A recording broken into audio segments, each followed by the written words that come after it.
children, especially in elementary school, are just about the best audience anybody could ever have for anything. And I think Raffi was going to be an adult entertainer, and I remember him saying something like, "Wow, it's so great singing to children," like, and he just kind of stayed in that.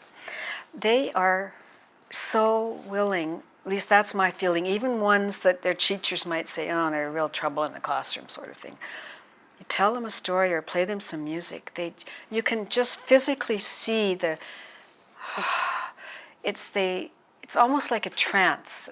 That's not the right word, but even I've seen teachers have told me they've noticed their children's breathing is different. For teachers that are really watching their children, when they're hearing music or words of a story, the breathing does change. It just settles down. Sometimes,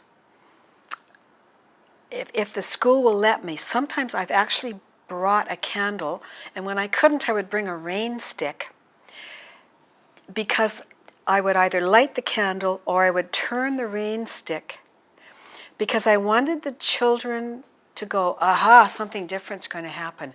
Almost like a sacred ceremony. Or if they were all seating at their desks, I would say, well, let's all come and sit here.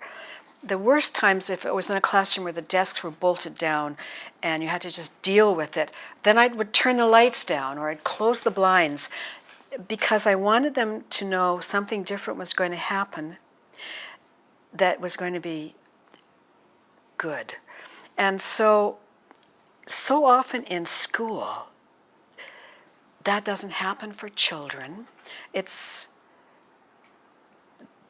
I don't know when it really does happen. In school settings, it's mostly teacher-directed for the most part, or curriculum-directed or timetable-directed. I've had situations where the children don't even want to go out for recess. They want one more story, or, and I'm sure it's not just me as a teller, it's other tellers have had that.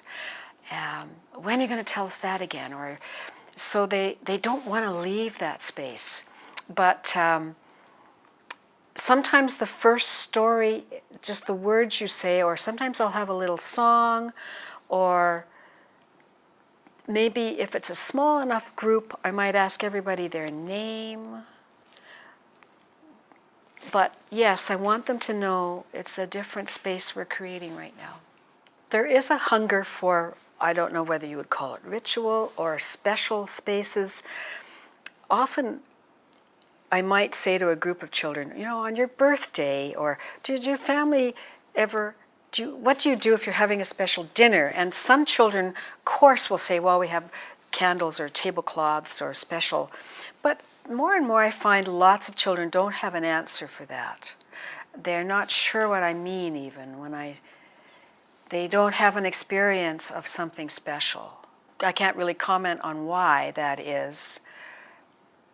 But I do find that more and more when I go into schools.